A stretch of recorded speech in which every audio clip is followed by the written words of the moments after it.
I was nervous coming back into it. I was like, am I going to remember how to do this? Can I step into the shoes of such a complex character like Frieren again? 乾杯意外と早い再会だったな。これは大物だね。よし。Frieren, sort of like a generational hit show. Like that first season really did like change the landscape of like not just like fantasy anime, but anime in general. So, what's different about heading into season two? Like, how does it feel different than that preliminary season where you stepped into these characters for the first time? Yeah, I was nervous coming into season two because we had a little bit of a break between season one and season two. And in that break, the show didn't stop in a way because the fans continued to discover it. I still talk to people who say, I just watched the show for the first time last week. There's more and more fans that are discovering just how amazing Free Reign Beyond Journey's End is. And so I was nervous coming back into it. I was like, am I going to remember how to do this? Can I step into the shoes of such a complex character like Frieren again? But as soon as we got into the studio, our amazing director, Jade Saxton, our engineer, our writer, Macy Ann Johnson, everyone was there and it just immediately felt like we were back home.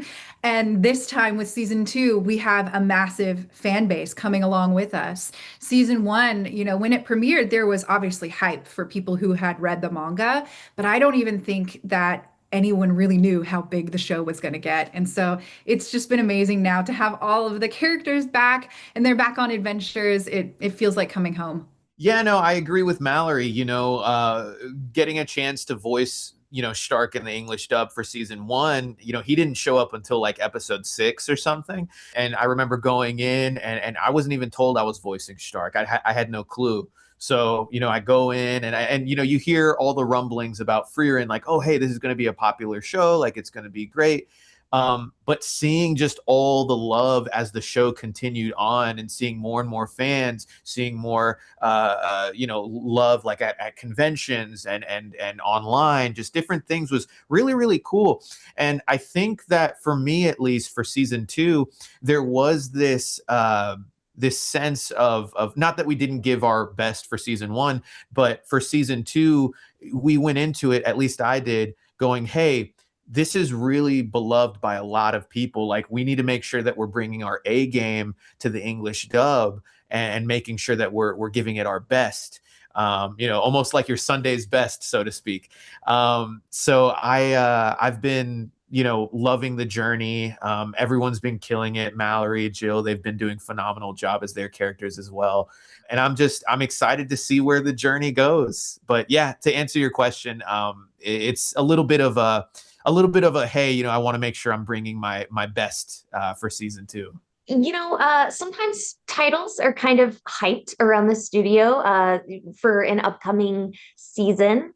Frieren, of course, there were fans for it, a lot of fans who were familiar with the source material, but I don't think it was one that people necessarily saw coming. I think it caught a lot of people by surprise. I knew, when I was working on it in season one, I was like, this is really good. I love it. I hope people like it. But, the titles that you work on that you love don't always become popular, And so I was really happy to see people appreciate it and to see it get the love that it deserves because it's such a phenomenal story and the animation is beautiful and the music, like everything is just really top tier.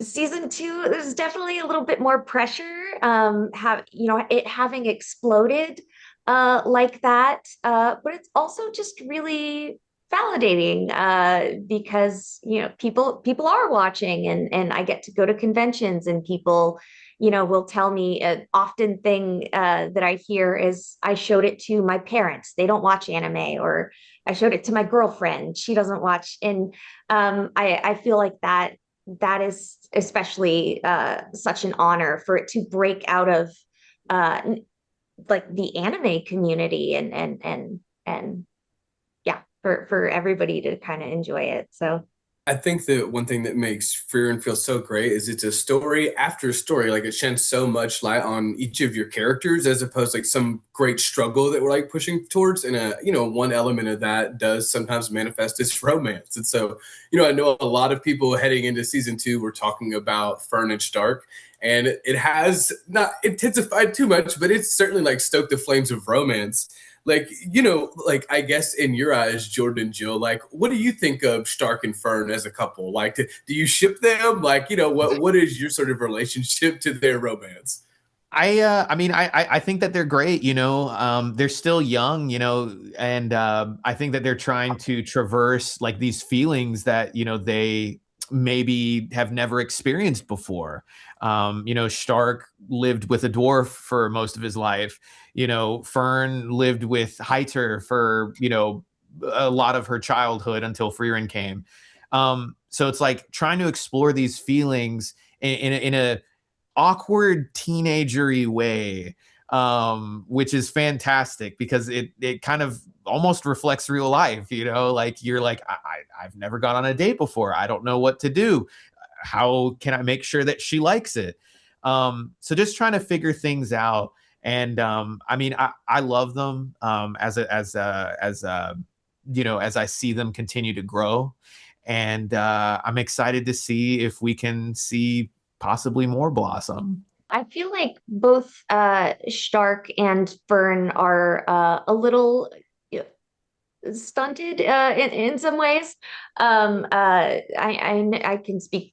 Fern seemed to have grown up very kind of isolated, sheltered.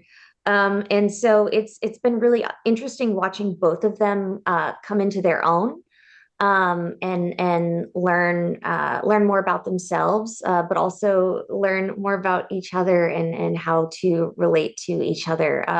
I love their interactions. I Fern is very cute. I love her. She's got a little bit of tsundere in her, and that's always very fun for me. It's a blast to watch, and certainly elicits a lot of the high school romance, like we all, I think, at some level relate to. I know that we're running out of time here, but I just have to ask one question. At the end of season 1, after the magical exams, Fern got the opportunity to get one wish of her choice. And so I just love to ask, like, outside of the confines of the show, if you could all just get one spell under your belt, what spell would you choose from Zerrier's little repertoire that she's got?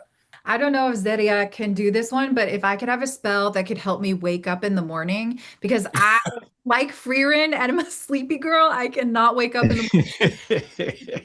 Absolutely true. I'm not even exaggerating. I can sleep for hours at a time, maybe even days. So if I could get a spell that could help me wake up in the morning like Frieren, that would be gold. I relate to Fern. I would also probably pick a practical, some might call boring spell. For now, the one that's really on my mind, I'm looking out at my uncut lawn, just to cut the grass spell, please. I don't want to do that. I live in Texas and it's hot. Please. I feel like for me, it's one of two. Like it would either be like, it might be one of three. It's mundane stuff too. It might be A, the dishes get done.